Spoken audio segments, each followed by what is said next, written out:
Chapter 61. Heather is my new least favorite flower.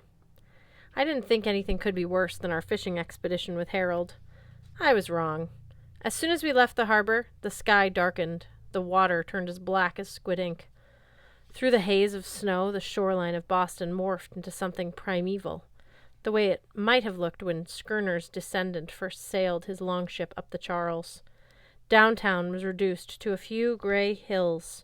The runways at Logan Airport turned into sheets of ice floating on open water.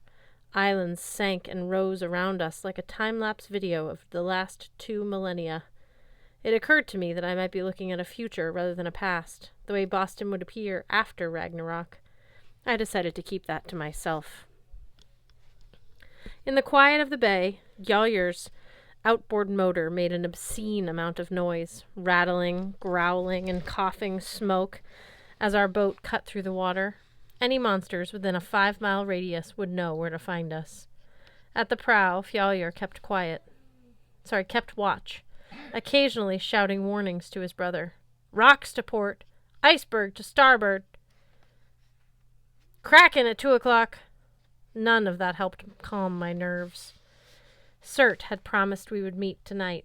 He planned on burning my friends and me alive and destroying the 9 worlds. But in the back of my mind lurked an even deeper fear.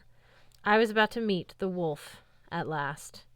That realization dredged up every nightmare I'd ever had about glowing blue eyes, white fangs, feral snarls in the darkness. Sitting next to me, Sam kept her axe across her lap, where the dwarves could see it. Blitzen fussed with his yellow ascot, as if he could intimidate our hosts with his wardrobe. Hearthstone practiced making his new staff appear and disappear. If he did it right, the staff shot into his hand out of nowhere, like a bouquet of flowers, spring-loaded in a magician's sleeve. If he did it wrong, he goosed Blitzen or whopped me upside the back of the head. After a few hours, and a dozen staff-induced concussions, the boat shuddered like we'd hit a cross-current. From the bow, Fjallar announced, "It won't be long now. We've entered Amvartstenir, pitch-black bay." "Gee," I looked at the inky waves. "Why do you call it that?" The clouds broke. The full moon, pale and silver, peered down at us from a starless void. In front of us, fog and moonlight wove together, forming a coastline. I'd never hated the full moon so much. "Lyngvi," Fjallar announced. "The Isle of Heather. Prison of the Wolf." The island looked like a caldera of an ancient volcano, a flattened cone maybe 50 feet above sea level. I'd always thought of Heather as purple, but the rocky slopes were carpeted with ghostly white flowers. "If that's Heather," I said, "there sure is a lot of it." Fjallar cackled. "It's a magical plant, my friend, used to ward off evil and keep ghosts at bay.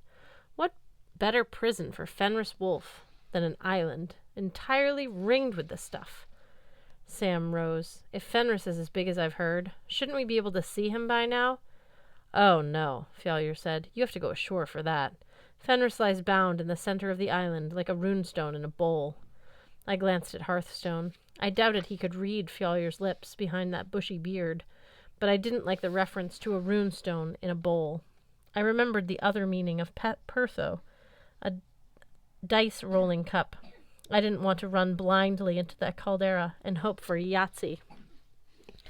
When we were about 10 feet from the beach, the keel of the boat ground against a sandbar. The sound reminded me unpleasantly of the night my mother died, our apartment door creaking just before it burst open. "Out you go," Fjallar said cheerfully. "Enjoy your walking tour. Just head over the ridge there. I think you'll find the wolf well worth the trip." Maybe it was my imagination, but my nostrils filled with the smell of smoke and wet animal fur.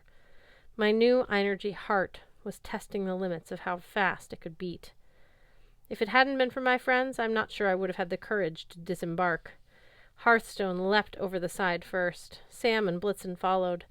Not wanting to be stuck on the boat with Lobster Dwarf and his jerk-eating brother, I swung my legs overboard. The waist-deep water was so cold I imagined I would be singing soprano for the rest of the week. I slogged into the beach, and a wolf's howl split my eardrums. Now sure, I'd been expecting a wolf.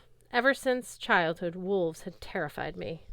I'd tried my best to gather my courage, but Fenris's howl was unlike anything I'd ever heard, a note of pure rage, so deep it seemed to shake me apart, breaking my molecules into random amino acids and icy Gungan Gap runoff.